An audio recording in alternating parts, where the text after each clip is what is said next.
whatever inspiration or ideas I have, whatever it takes to like flesh them out, I'm gonna do. So I'm primarily a painter, but sometimes I see things or I have certain ideas, and the best way to like get it out is through like shooting film photos. Then I grab my camera, I buy some films, and I go do that. Hello, my name is Eline Perez and you're listening to Are You an Artist? Today's episode is with Adebola Bolarinwa, and it's about his journey from studying science to art, painting, photography, and fashion. I loved discovering Bola's story, and I still cannot believe how creative he is. So I am sure you will enjoy today's episode as well.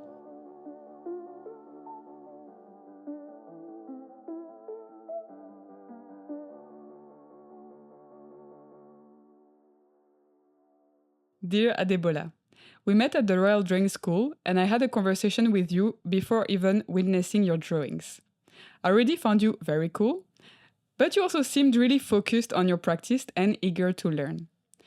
Then I really enjoyed seeing the drawings you'd make in class, but also discovering more of your paintings and photographs through your website. Thank you for coming here. The first question I ask in the podcast is, Adebola, are you an artist? Oh, well, thanks for having me. And that's really kind of you to write a letter. I would like to think I'm an artist. Now, there was a point where I found it, I guess, challenging to accept that. I just felt like I couldn't call myself an artist at some point. Okay. I think now I can. How did it change? I think I left some notes for myself, and I kind of highlighted different things that I felt like I had to accomplish to then feel comfortable enough referring to myself as an artist. Okay. So I believe I checked most of those boxes. Do you have examples of what was written in the list? Let me see. One might have been making work consistently. I feel like that one definitely stood out to me, just like creating as much as I could. Okay. Whenever I got the chance, because I would have like bursts of inspiration, and I don't always have the time to like make work. I mean, just like so many people, especially then when I was still back home doing my other job and studying science and everything. So I felt like I had to check that box of making a lot of work as much as I could consistently. And that was one of the things that I felt like I could then be like, oh yeah, I am an artist, you know? And do you remember your first drawing? Ooh, I wouldn't consider this my first drawing, but it kind of stands out to me in my mind. When I was still a little kid, I made this birthday card for someone. I don't remember who it was, but I made a birthday card, and I remember doing such a good job. I was just impressed with myself. And that always just is in the back of my mind all the time, that there was a point where I made something and I really liked it, because subsequent stuff I made as I was growing up, I wasn't too crazy about them for so many reasons. But that one, I feel like is one of the earliest memories I can think of. I mean, I could think of like a stick drawing that I did maybe in my little notebook in class or something, but the birthday card stands out to me for sure. Oh, yeah. Yeah. And then you would like draw as a kid or not really that much? Not really. Because I thought that you studied biology as well. Right? Yeah, I studied biological sciences. So my whole life I studied science. I was going to be a doctor and everything. Oh, wow. Yeah, it was a whole thing. But art to me has kind of always been in the back of my mind, always been around, almost even front and center without me directly engaging in it. So I would like to consider one of my earliest experience of art to be my dad's handwriting. So like growing up, before we resumed primary school, would have all these notebooks that we would go use in school. So I would like take them to my dad to like, write our names, because he had really nice handwriting. And the way he always wrote was just very special. I never saw anyone write like that. They were writing like calligraphy just all the way through. And for some reason, that really stood out to me. I just thought it was so beautiful. I thought it was like nothing I've ever seen before. And after that, then I did see things that I guess most people would consider art. Like my brother, like doing a self-portrait of himself, looking at the mirror, because he had to do it for art class. Or when he would draw comics, then I saw things that were more familiar in the sense that people would easily call that art. But yeah, before all that, my dad's handwriting was like one of the first experiences. And he also made art. My dad made art growing up. He did a lot of commissions for the kings and different kind of like people in Nigeria at the time, and Oh, he would like sell wow. them. Unfortunately, I didn't get to like see his work, but he told me about it. His younger brother told me that my dad was a really good artist. So So what kind of it's work would good. you make? Like drawings as well, You mean paintings, my dad? sculptures? Yeah, yeah. He would do paintings. Okay. Yeah, so we would do portraits of whoever like commissioned him, and usually paintings. Yeah, and he would sell those. So in a way, art has kind of always been in my blood, kinda. Just always Yeah. been around. I never just engaged because I didn't think much of it. I kind of liked being outside and like, playing football, just running around. So I don't think I was like calm or maybe patient enough to like make art. I also did not think I was like that good at drawing. So even when I tried in art classes, I kind of gave up because I just felt like I wasn't getting it. Okay. And I tried making comics after I saw my brother make comics. This was in secondary school in Nigeria. I drew comics just off the top of my head, but I wasn't too impressed at what I was drawing because I felt like, oh, art should be, more realistic and like this way. I had all these like notions in my head of how Yeah. art should be. So I never fully accepted what I was doing, even when I tried. So early on, I just kind of like didn't indulge as much. Okay. Yeah. And when did you decide, okay, I'm not gonna be a doctor maybe, and I'm gonna. Mm. It came in waves. There were times where I felt it and I was like, okay, I don't think this is what I want to do. I don't think this is what I should be doing. I mean, like, science and trying to be a doctor. But then I'll keep going because unfortunately, or maybe fortunately, I was good at school. So like even when I was doing science that I felt like I shouldn't be doing, I was still like getting A's in some areas and still had good prospects. And when you talk to a lot of people, especially coming from where I'm coming from, like my family and growing up, and you tell them, "Oh, I'm gonna be a doctor, and I'm applying to dental school, whatever the case may be," you get a lot of like positive reaction. Yeah. So getting that kind of reaction always made it seem like I was on the right track, Yeah. because when I hear the feedback, oh, that's good, and keep going. And just knowing that doctors, in a lot of ways, do make a decent amount of money. So Yeah. it just felt like, oh, yes, this is the right thing to do. So at certain points, I'd felt like I was done doing that. But then, for whatever reason, I would continue going. And I would just be like, okay, I'm going to try. I'll keep doing it. And maybe I'll do art on the side. Then I got to a point where I just had enough. And to be fair, someone that really helped out was my girlfriend.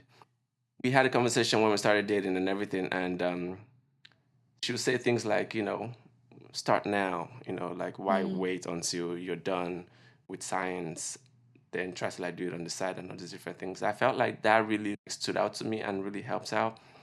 And ultimately, I just really got to a point where I just knew that I had to make art. Yeah. Initially, I was like, well, I'm gonna go do science, be a doctor, and do art on the side. But like, I'll still do art anyway. But I got to a point where it just couldn't come as an afterthought. It couldn't come as something I would do after work. Because I even tried doing that. I worked in the dental office, and almost every day after work, I'll go into my parents' garage, or when I was living by myself, I'll go into my apartment and I just try to like paint and draw and do things. But as much as I did it, I would always be tired, just like exhausted from working all day, doing something else I didn't want to do. And I just felt like it was taking away from the art, what I truly wanted to do, because I'll end up not being able to spend enough time or just being mentally exhausted. I felt like I wasn't at my creative highest, if that makes any sense. So Yeah. I just really tried to do it that way up until where I just felt like, no, I need art to be my whole life. And anything else I enjoy, anything else that I might want to indulge in can come after. Then I started thinking of dropping out of school, which I eventually did. I reached out to Royal College of Arts here and I kind of told them my story. I'm like, okay, well, this is what I'm doing right now. I'm studying science. I'm about to get my bachelor's degree, then go to dental school, but I really want to drop out. I want to study art. I don't want to do this anymore. Yeah. And they responded to me and they were like, you can't come to our school because you plan on dropping out. We kind of want you to have that degree, then come do like a master's or something in arts. And I had like a year or even less than a year, but I still felt like that was way too long to just spend time, money, energy doing something I didn't want to do. So once they told me that I had to finish before coming, I just, put that to the side. And somehow I found the Royal Drawing School. And it was just the perfect match because all they wanted from me was my portfolio and a personal statement. And I'm like, oh yeah, this is what I have to offer. Just look at my work, look at my skills, and look at what I have to say. So I sent it all in, and I just kind of forgot about it until I got like an email about being shortlisted for the interview and everything. And I was like, oh shit, hell yeah. So, I did the interview, and I thankfully got in. But everything kind of happened in a way that I considered kind of fast, because I think I wasn't sure that it was going to happen. I wasn't sure it was going to happen so fast. I think by the time I heard the news, I only had a few months to like get it all together and like actually come to London and attend the school. But it was scary, because as much as that's what I wanted to do, it was scary to like drop everything, And it's so far away as well. It's Right, like, yeah, it's like I'm living my whole life, living my family, living comfort to like travel across the seas to come out here and do something completely different from what I've been doing my whole life. So once they accepted me, I think it fully hit me that, oh shit, I'm actually about to like leave everything and go do what I actually want to do, but it's still so scary. So in my mind, I was considering, oh, maybe I'm gonna like not take the admission they've given me and try again next year. That way I can like plan better, have more money and all these different things. But something else that also helps, which is kind of nice because I do hold family, friends, loved ones dear to my heart. So certain things they say really resonate with me. So my mom was like, if this is really what you want to do, you should drop everything and go do it. And that was just the battery I needed in my back to like just quit my job, leave everything, take all the money I've saved up and just like move to London. So that was when I finally decided, okay, I'm done doing science. I'm going to come make art in London. And here we are. And how do you feel now? I feel great. It's such a blessing. Oh my goodness. Every day it's a new thing I'm learning. Every day I have to like figure out how to get somewhere new. Yeah. I'm meeting new people every day, meeting great people. And above all, I'm doing what I know my heart should be doing. So it's just the best time ever. That's so cool. Yeah, I'm so blessed. Yeah, it's beautiful. And I didn't know you were doing photography as well. Yeah. Now that I can call myself an artist in my own head, I consider myself baseline an artist. So what that means to me is whatever inspiration or ideas I have, whatever it takes to like flesh them out, I'm gonna do. So I'm primarily a painter, but sometimes I see things or I have certain ideas, and the best way to like get it out is through like shooting film photos. Then I grab my camera, I buy some films, and I go do that. So that's kind of how I ended up like dabbling in taking photos, even designing, like, cutting and sewing clothes, screen printing and things like that. It's just, I have these ideas and I don't want anything to limit me. I just want to like get it done through whatever means it is. But primarily I do paint, yeah. And do you know where these ideas come from? From everywhere, really. Yeah. Yeah. A common way for me is through music. I listen to music, and it could be how it feels to me, or it could be the lyrics. It could be either or both sometimes. And sometimes I hear something that the singer or rapper or whoever it is has said, and it just really hits me in a way that I want to make something that kind of like matches what I just heard or what I just felt.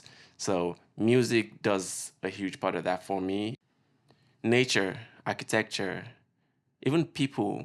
I love the human body, like figures, women, all that. So I get inspired by a lot of little different things, big different things, small, big, different sizes, everything. I enjoy that. I'm also really big on like clothes and fashion. Oh, okay. So sometimes I see certain things and I just want to like draw, paint it, or even photograph it because I love the way the trousers, for example, are sitting on the shoes, or the way the shirt is like cropped, or whatever the case may be. So I get inspired from music to fashion to architecture to colors to composition, everything. And do you have like inspirations? For example, music, some artists you really follow, or same in fashion? Yeah. In music, Iver is a band led by Justin Vernon, and Justin Vernon by himself really inspires me because how many bands does he have? He has Iver, he has DeYarmond, Edison, Big Red Machine. He's in like 3 or 4 or even more different bands. And it's just so fascinating to me that this one person can like dabble into a bunch of different things and even excel in a bunch of them. Like Bon Iver, I feel like the people that know just really love that band. And I do know more about Justin Verner's other bands and some of the music he's made, even the ones he's made with his own name. I'm just like, how is one person just able to make such beautiful work over and over and over again? So he really inspires me. His music and the music from his band just go a long way for me. But yeah, from like rap music to indie folk music to, you know, some pop and maybe R&B here and there. So yeah, just different things do it in that aspect. Fashion, a lot of good stuff, man. I just see incredible things and it does it. Bottega is a big one for me. Magrela, especially when Martin was the creative director, that was huge for me. Even things from like the runway shows. It doesn't even have to be just the clothing. It could be how they've curated the show and what they have going on. And even just sometimes the way the light maybe hits the runway, and I'm just like fascinated about how that was put together, how that was thought through, and like how it was fleshed out and everything. And Is that something that you maybe can see yourself doing yeah, once? yeah, definitely, for sure. I've dabbled in clothing a little bit. I feel like part of starting art that I skipped was like before I fully started to like draw and accept my drawings. After seeing my dad's handwriting, and that was like my earliest memory, or that is my earliest memory of art. Something that I would consider art that I think I did and really enjoyed was clothing, because I had and still do have family that moved to America while I was still in Nigeria. So they'll send some clothes to us, and sometimes the shirt might be too big, or like the trousers might not like fit the way we would like them to fit, right? So I found myself spending a lot of time in front of the mirror, just like adjusting things or like trying to figure out if I could take this to the tailor and tell them to like do this way, it's gonna fit better. So I did that a lot, and from there, my love for clothing and how clothing fits kind of just like, I guess, grew in a way, because I would just spend a lot of time trying to like figure out how these things were put together and how I could like look good. I'm sure some of it is from like my parents. My dad is quite stylish and he wears like really nice stuff. My mom, she wears beautiful like native Nigerian wears as well. So I'm sure in a way it's kind of in the blood as well. But I think that really like fostered how I started to like mess with clothing. So I will cut some of my stuff up sometimes. Before I step out of the house, I'll write or draw something on my shirt just because I felt like it kind of elevated the look to me. Wow. So that was the first thing I started doing that I would consider art-based. And then I took it further. The more I had more access and more resources, I learned how to screen print from watching YouTube videos.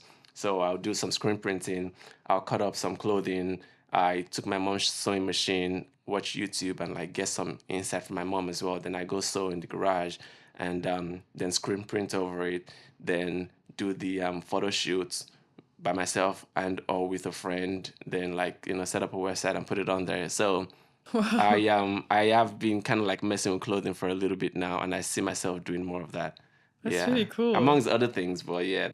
I want to make a dress. I think I've been saying this for years now. If like my friends in America heard this, they were like, "Oh, here it goes again." Because I've said that I wanted to make a dress, but I've been waiting for the right pieces to fall in the right place, and I feel it coming, but I'm just gonna keep going until it fully happens. So, do you have a clear image in your mind of what you want the dress to be, for example? Or is it kind of a bit blurry and it's like when you're, I don't know, touching the fabric and everything that it comes together? I think I know that I want it to be an evening gown. Okay. I want it to be like a full length dress, and one of those where maybe you're going to dinner, or like you're going to maybe like a ball or some kind of date. You Yeah. wear it and like the girl looks elegant and everything. I've always had in my mind like silk, just something very flowy and like, free in a way. And for some reason, silk kind of like is in my mind. But I've also seen some other fabrics that I'm kind of interested in. And I think ultimately, when I'm actually working on what I'm working on, more things can change. Like I might eventually maybe do lace or a different material or whatever the case may be. But in my head, whenever I think of, oh, I want to make a dress, what I picture is an evening gown, and I think of like silk or maybe satin or something. So I do have an idea faintly, but I'm also open to like just letting it unfold as I go. Yeah. Yeah. Do you have a favorite color? Ooh, that's a tricky one. Let me see. It changes. I think right now I'm into earth tones.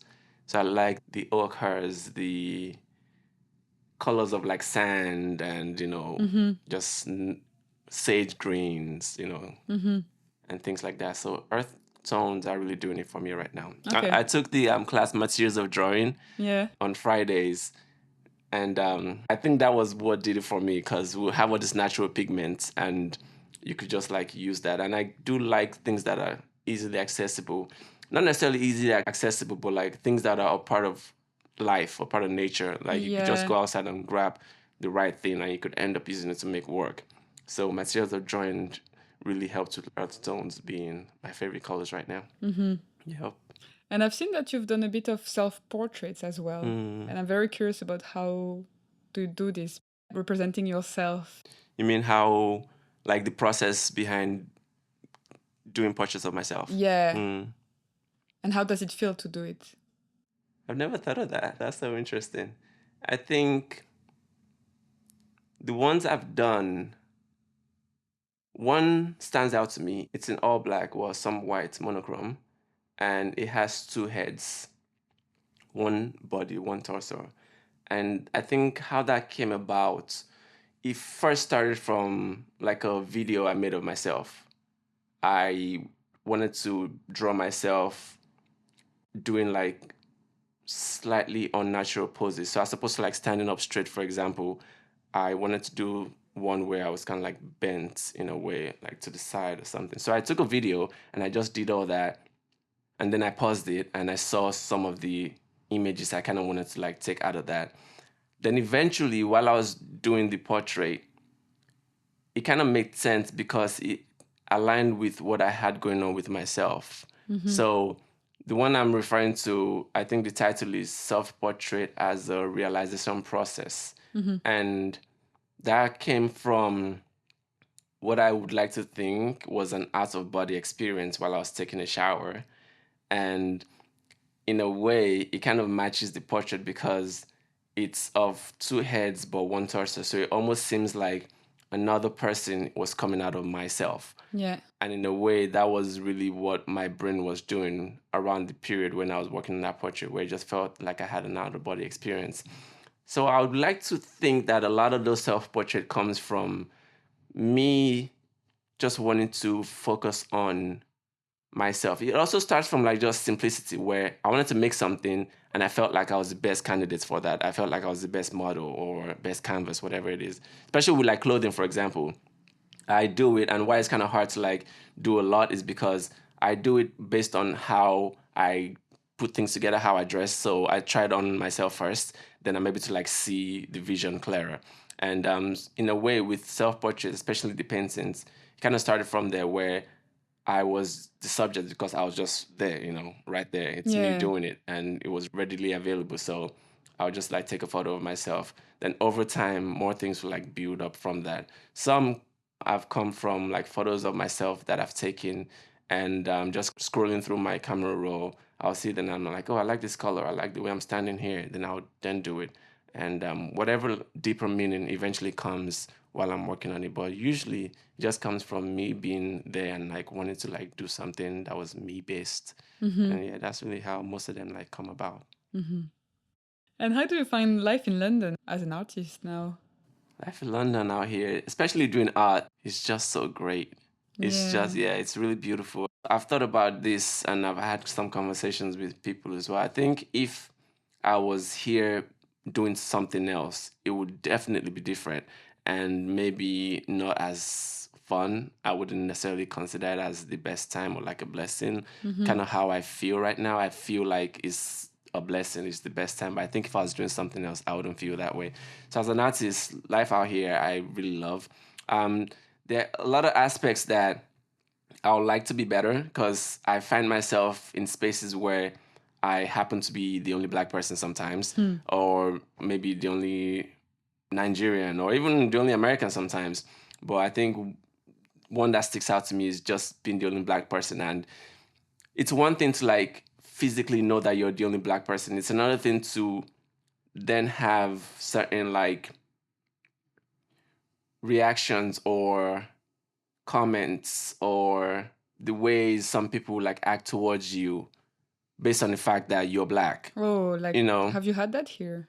Yeah, a few times. I've had some subtle ones. I've had some that were just outrightly that. I think I haven't really had any experience where someone was just like in my face mean or like trying to be racist or anything. I think I've had the ones that could easily be overlooked where it might not be considered as like, discriminatory or like offensive or anything. It's just based on the fact that the person maybe wasn't or hasn't been exposed to that level of diversity. So they don't really know how to not say certain things or like react certain ways or like, be a specific way.